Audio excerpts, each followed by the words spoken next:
Thanks, Nicole, for the introduction.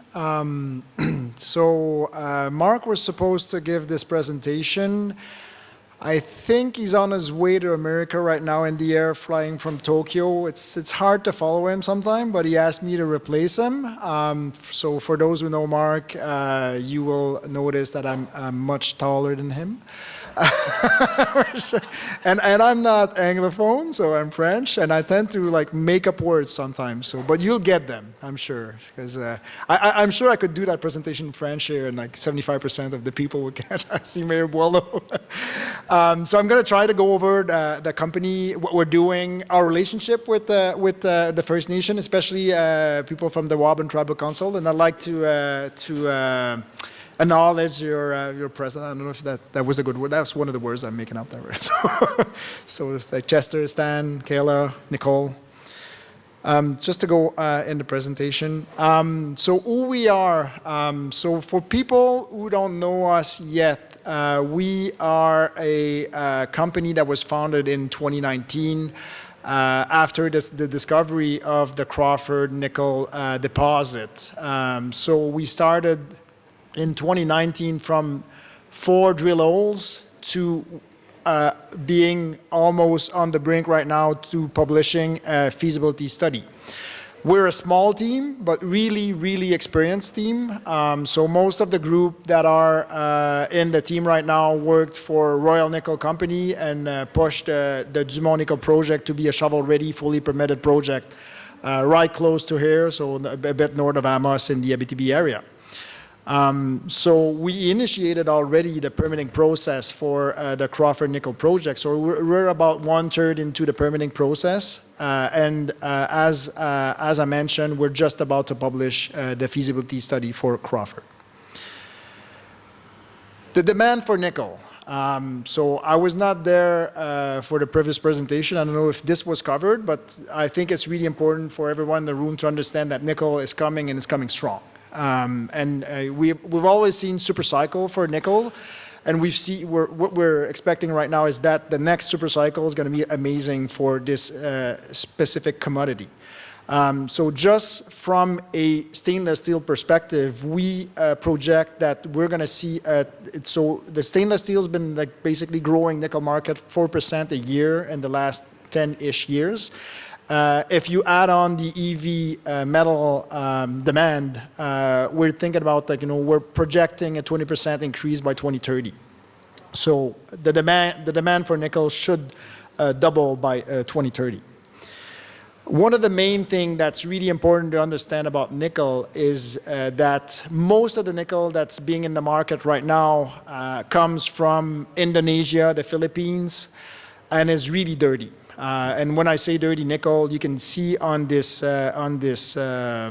graph here, this is the carbon footprint of different projects. So what you see on the left, I think, so like the coal-powered NPI, HPAL, are really, really energy-intensive project, and it's all coal-powered. And if you had a chance to go to Indonesia in this area, these projects look really good, but once it starts raining, you can see the sea around the project turning orange. And this is the reality of these projects. So what we have here in Canada, if you talk about Raglan, for example, Raglan would be high-grade nickel sulfide, Sudbury high-grade nickel sulfide, so like seven-ish tons of CO2 per tons of nickel produced. And the low-grade nickel projects that are coming in the market right now, so us, Dumont, Turnagain, Baptiste, their projects out in BC, we're around 2 to 5 tons of CO2 per tons of nickel produced. So that's a huge shift in the type of nickel that can eventually fulfill that gap. We're talking about Crawford, but there's one thing that I think needs to be known by people in Timmins is that as part of our strategy coming into Timmins, so what we did is we used the Dumont geomagnetic signature, and we flew the whole area around Timmins, and we found 20 plus deposits similar to Dumont and Crawford, and we bought them all. So we have, right now, we have 24 deposits that we own, and we're drilling right now one by one, and so far, we're finding the exact same results like for every project. Some of them are actually bigger than Crawford, I would say. So 0.25, 0.3% nickel, all of these deposits carry that kind of structure and like similar sort of geology, which like, you know, kind of underlines that our recipe is kind of good. One of the things that's really important about the Timmins district is that, you know, we have key infrastructure. For Crawford, for example, we're right under Highway 655. We have the power lines, two power lines on both sides. To connect to the railway, it's about like 15 kilometers to connect to the kids per line. So everything there is like really skilled local workforce. We won't need a camp for this project. People will drive from Cochrane, Timmins. It's about a 30 minutes drive from every direction. So it's and a long history of resource development. One of the highlights here regarding our strategy to acquire properties is we did acquire lately a past producing mine, which is called Texmont, the Texmont property. So Texmont's about 30 kilometers south of Timmins. It used to be in operation in the 70s. It's a high-grade nickel. It was a high-grade nickel mine, so 1%-ish. So we have the possibility to expedite production with this site in the next two to 3 years, because like, you know, probably a smaller deposit that could be put in production easier than Crawford. So when we talk about Crawford, so it's 100% owned by our company. The life of mine, we're talking about a massive project here. So the footprint on the ground is about like 80 square kilometers. 40 years plus life of mine, produces nickel, iron, cobalt, PGEs. The project would be built in two phases, 60,000 tons per day, start with a 60,000 tons per day operation, double that to 120,000 tons per day. So if you want to have comparables in the area, Detour Gold is about 60,000 tons per day. So we would be double what Detour is in terms of production capacity. This would be an open pit. And as I mentioned before, we're just about to publish our feasibility study for this project. It would be the largest base metal in Canada and one of the top 5 nickel sulphide operation globally. As part of our First Nation engagement to date, and this is something that's really important and really meaningful to us. So we're working with numerous First Nation communities in the area, knowing that we have all these projects. So more than, I'd say, 5 to 6 communities. So right now we have exploration agreements with all the communities we're working with. We're working towards signing IBA and MSA. And the thing is that what we're seeing right now with our First Nation partners is that we feel that, you know, we're switching from a IBA-ish MSA approach towards more of a global business-oriented sort of discussion. And we're completely into it. So I think like big chunk of Crawford will be built by First Nation-owned companies, and we're fully supportive of this. So we already have strategic business partnerships with some of the communities. One of the things that stands out for this project, I think, is the impact assessment process agreements. So we've signed these agreements with all the communities to allow them to fully participate in the permitting process of Crawford. So we're not talking about informing or consulting right now. So as part of these agreements, the communities were fully financed to do their own traditional knowledge and land use studies, socioeconomic studies. They all have an impact assessment coordinator on board, and you know, Nicole supports us with these excellent resources. So we do believe that we're switching towards, like, you know, informing to you know, consulting, and now we're talking about like full collaboration, I think, in the way we're working with communities. one thing I mentioned before is the low carbon footprint of our operation. So on this graph, you can see all the nickel projects right now are like projects or mines in operation. Crawford would be one of the, would have one of the lowest footprints, which was 2.8 tons of CO2 per ton of nickel equivalent produced based on that curve. So it's like this, we're comparing apples to apples here.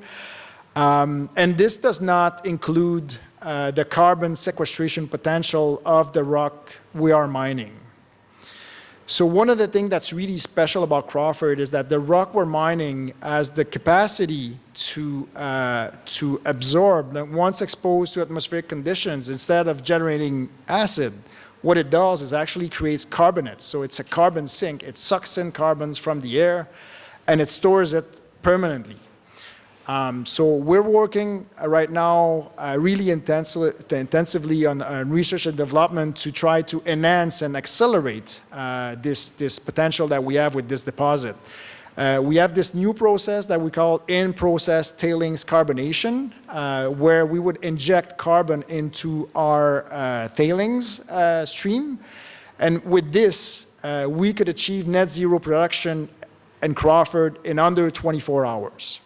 So for such a massive nickel deposit, we could potentially be net zero, and we could go above and beyond and actually sell carbon credits in the market. So carbon could be a revenue stream for this specific operation. So you can see on the picture the black core is a core that was just basically mined, and the one similar core, same material. 1 year later, it's completely white. So that's the tall Kish soda carbonates that you see. So this is what we're talking about when we're talking about carbon sequestration. As part of the flow sheet of the project, it would be really, really easy to integrate. Known technology, nothing really rocket science there. Pretty easy to do. And we're working to, one of the reasons why we've delayed the feasibility study a bit is we wanted to include that carbon sequestration potential and the revenue stream that comes with that into the numbers. I mentioned Texmont. So Texmont is a really interesting deposit. We could do as a potential for near-term open pit production, smaller production. Obviously, we wouldn't want to trigger the federal impact assessment process with this. Would go probably 1,000 to 2,000 tons per day-ish operation. Would be told. So I don't think we would actually have any kind of mill close to Texmont. So this is something that we could put in production pretty fast. So in summary, we're entering a super cycle, and we think Canada Nickel, with the expertise that we have and with the really high quality deposits that we own, will be a main player in this super cycle. We have the possibility to supply the market with much cleaner nickel than what we find right now in Indonesia, which, by the way, have the capacity to fulfill that demand that we see right now. Where some of the catalysts for 2023, we appointed debt advisors. We have a strategic investor, so Anglo American is now on board with the project. They purchased 9.9% of the company, and with the intention of potentially being more involved with us. So I think we're in the mining space here with mining people. You probably all know Anglo American. For us, having them on board is a great news, I think, and gives a lot of credibility to what we're doing. Feasibility is coming out soon. We're working on offtake agreements. As I mentioned, Texmont is coming as well. We probably have to beef off the team a little bit. So we're about 30 employees right now. So if we want to push Texmont, we're going to need some people. So just calling to the room that this is something that's going to come. We would really like to reach our definitive agreements with our First Nation partners. And we're pursuing our exploration work within the district. So I guess I didn't but I'm okay with time, so there's probably time for a few questions. No questions about geology, please, or metallurgy.